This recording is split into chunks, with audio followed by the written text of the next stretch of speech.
Assalamualaikum warahmatullahi wabarakatuh. Kepada semua penonton kita, apa khabar? Sihat ke tidak? Isteri atau suami happy ke tidak hari ini?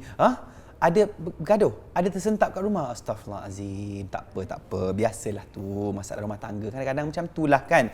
Tapi siapalah saya untuk bercakap tentang rumah tangga. Saya pun tak ada isteri lagi.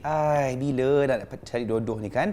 Tapi yang penting, dua tetamu istimewa kita hari ini berbahagia dalam rumah tangga masing-masing dan akan bagi banyak orang kata tip-tip perkahwinan kepada saya. Amin. Sekali lagi kita sama dengan Dayi Anas dan juga Ustaz Husni. Assalamualaikum. Waalaikumsalam warahmatullahi wabarakatuh. Dia macam nampak tak perbezaan antara orang yang single dan orang yang dah berumah tangga ni? Kat mana beza dia? Beza ni macam perut naik sikit. Tak. Saya tak kata Ustaz, dia kata Ustaz. Dah ada dua anak ke? Saya setuju. Setuju ya? Setuju. Tidak menafikan. Tanda bahagia. Ya. Dayi Anas dah berapa lama dah mendirikan rumah tangga? Alhamdulillah genap 10 tahun. 10 tahun alhamdulillah. Ustaz Husni? Alhamdulillah sekitar 18-19 tahun lah. Wow, sejak 2000, awal 2000 macam tu?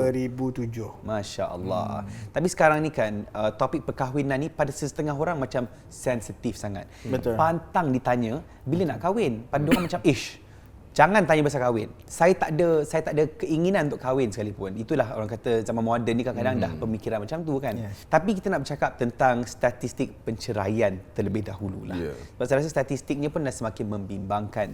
Dengan cerita kat Selangor pula adalah negeri yang paling banyak kes perceraian berlaku setiap tahun kan. Betul. Statistiknya Dayi Anas ada tak kes perceraian di Malaysia setakat ni? Baik, bismillahirrahmanirrahim. Kalau kita dapat rujuk, contohnya dari sudut statistik ini keluarkan oleh Mahkamah Syariah sendirilah.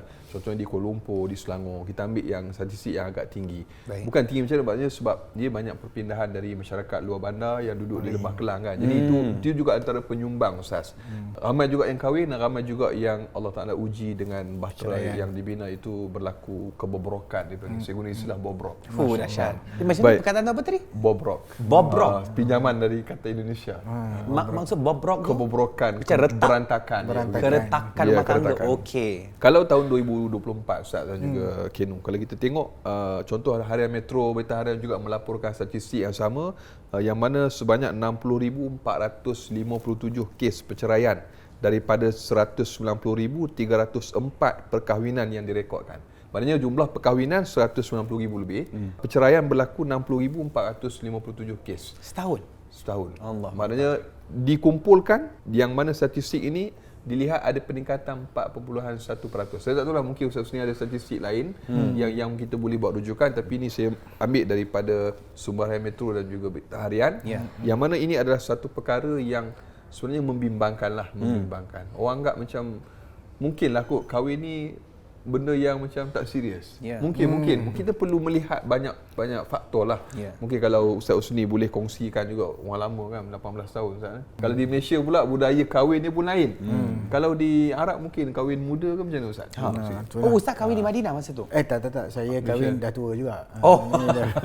Kahwin di Malaysia. Budaya di Arab Ustaz? Budaya. Kalau kita tengok dari sudut lokaliti.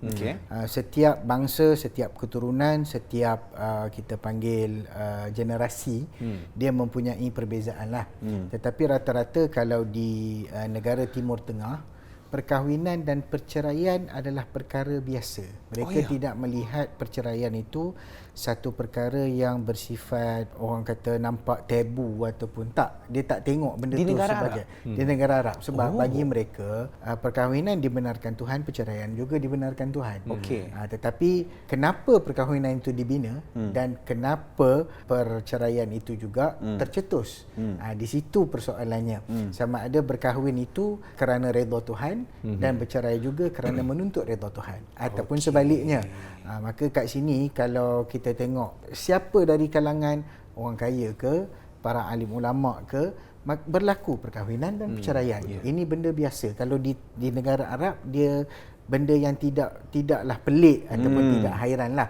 Dan kadang-kadang boleh berlaku kerana sebab-sebab yang kecil. Saya baru ni berkesempatan untuk mengikuti kursus kefatwaan di Kahirah di Mesir. Dan dalam kursus tu kita ada sesi orang datang minta fatwa. Dan fatwa yang paling banyak diminta dekat Mesir ni adalah fatwa berkaitan dengan perceraian. Sebab dia bercerai itu sebab isteri dia tak buka WhatsApp, itu je. Simple je. Sebab itu lafaz cerai. Sebab tu dia lafaz cerai. Ya Allah. Dan berlakulah perceraian perceraian tu kerana apa dosa kerana ke mengikut kalau buat macam tu? okey, dari sudut dosa dan tak dosa dan sebagainya, kadang-kadang apabila kita buat sesuatu tanpa ilmu, itulah yang boleh menjuruskan kita kepada perkara itu dilakukan dengan cara yang tak betul.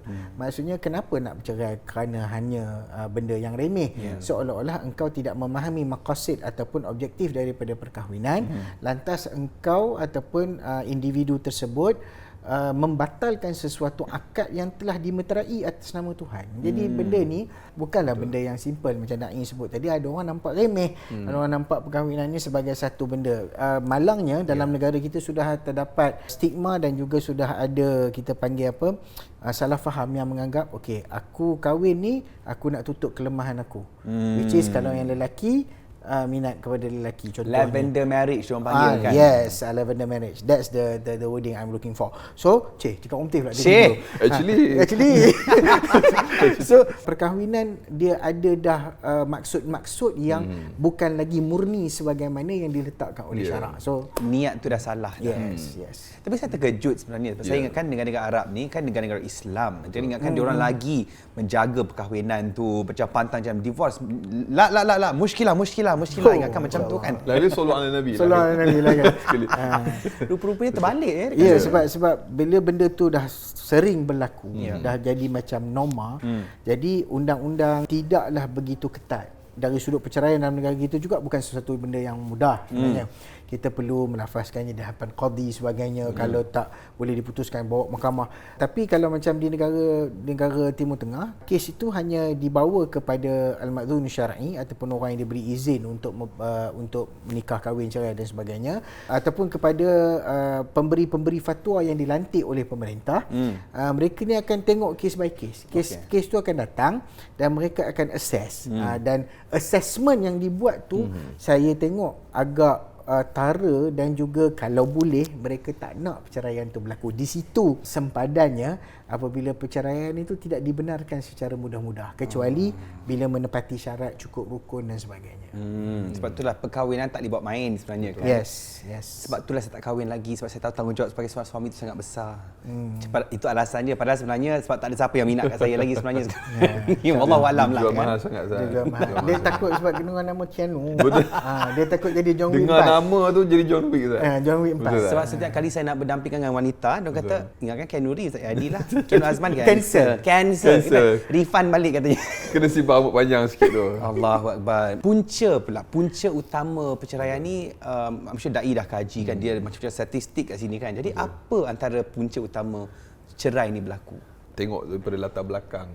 Mungkin saya bukan orang yang paling sesuai ataupun paling rasa layak untuk berbicara. Cuma sekadar pengalaman. Saya dibesarkan oleh almarhum datuk saya, dia bekas imam jurunikah kan, qadi. Kemudian dia juga antara orang bagi pendamai. Kalau di kampung tu kan suluh tu kan. Jadi saya dibesarkan oleh datuk saya, arwah datuk. Jadi bila tengok macam-macam kes datang, saya pun buat tu kadang-kadang tu kita kan hari cuti sekolah kan duduk ni apa hal bergaduh-gaduh kat depan rumah ni kan, siap ada yang bawa barang semua kan. Rupanya pengalaman itu Suami isteri. Ada yang biasa kan yang di sempadan kahwin di sempadan yang datang. Ada yang masalah bila kahwin ni kahwin berpoligami di luar kawasan dan sebagainya. Yalah negeri di utara tanah air kemudian dekat dengan sempadan. Jadi akses yang mudah. Jadi menyebabkan ada yang kes yang berlaku, saya ingat lagi sampai sekarang. Dia dah ada 2 atau 3 orang anak. Kemudian datang dia kata, "Ustaz, adakah perkahwinan kami ni sah?" Undang-undang sebab kami punya surat tu sampai sekarang tak dapat. Anak dah 3 orang. Nikah di pengesahan perkahwinan. Di negara jiran. Di negara jiran. Jadi sehingga menyebabkan keraguan. Itu di antara titik tolak kenapa saya rasa macam benda ni penting. Untuk kita beri pendedahan kepada masyarakat. Kahwin ni memang seronok, mudah. Budak-budak muda tu utamanya yang gairah untuk mendirikan rumah tangga tanpa ilmu. Di kawasan-kawasan yang tertentu mungkin berbeza Ustaz. Contoh Ustaz sebut di Arab pengalaman tadi. Kalau kita lihat situasi di Malaysia hari ini, kita ada undang-undang Akta Perkahwinan di bawah umur. Saya fikirlah khusus kahwin ni saya rasa untuk tahun 2025-26 ni tak memadai.